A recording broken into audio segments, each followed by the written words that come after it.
Hey friends, it's story time. You ready? The New Adventures of Curious George by Margret and H. Ray.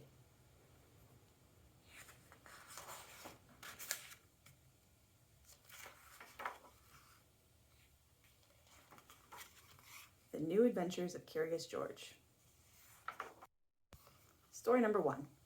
Curious George goes to a chocolate factory. Curious George goes to a chocolate factory. This is George. George was a good little monkey and always very curious. One day, George went for a drive with his friend, the man with the yellow hat. "Look, George," the man said. "There's a store in that chocolate factory up ahead. Let's stop for a treat." Chocolate factory. Sale today. George loved chocolates. Inside the store, boxes of chocolates were stacked everywhere, but the man with the yellow hat found his favorites right away. "George," he said, "wait here while I buy these, and please stay out of trouble." Sale. Tour in progress. Please wait. George looked around the store. He saw chocolate-covered cherries and fudge-flavored lollipops. A chocolate bunny caught his eye. Then something else caught his eye. What were all those people looking at? George was curious. He climbed up to get a better look.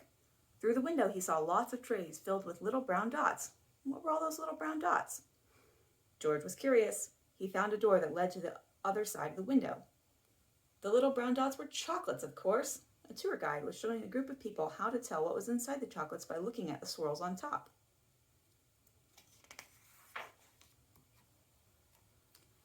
This little swirl means fudge. This one says that caramel is inside. And this wiggle is for marshmallow. This is a squiggle for a truffle. This one is for nougat. This sideways swirl is for orange fluff. And this one is for George's favorite, banana cream. George followed the tour group until they came to a balcony overlooking a room where the chocolates were made. Down below, busy workers picked the candy off machines and put them in boxes. These were the machines that made the chocolates with the swirls on top. The chocolates came out of machines on long belts, but how did they get their swirls? George was curious. He climbed down from the balcony and up onto a machine. Slow, medium, fast, extra fast. George peeked inside.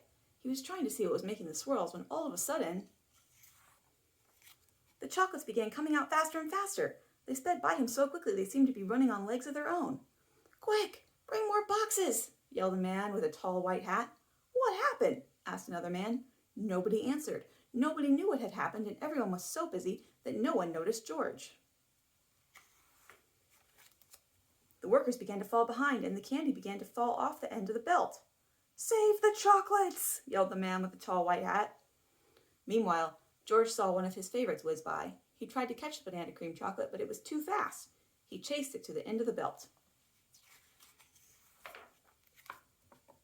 At the end of the belt, a pile of chocolates was growing taller and taller. George had never seen so many chocolates. As he searched for the banana cream, he put the others in empty boxes. George was a fast worker. Someone noticed and yelled, "Bring that monkey more boxes! He's helping us catch up!" Not all the chocolates made it into the boxes, but no more chocolates fell on the floor.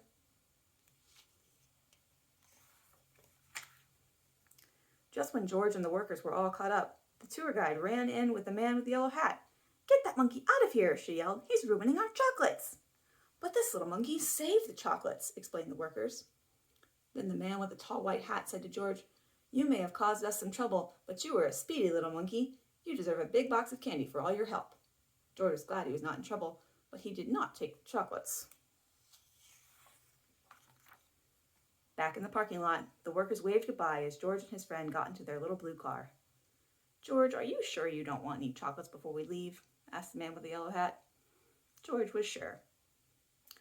The end. The next story will be for next time.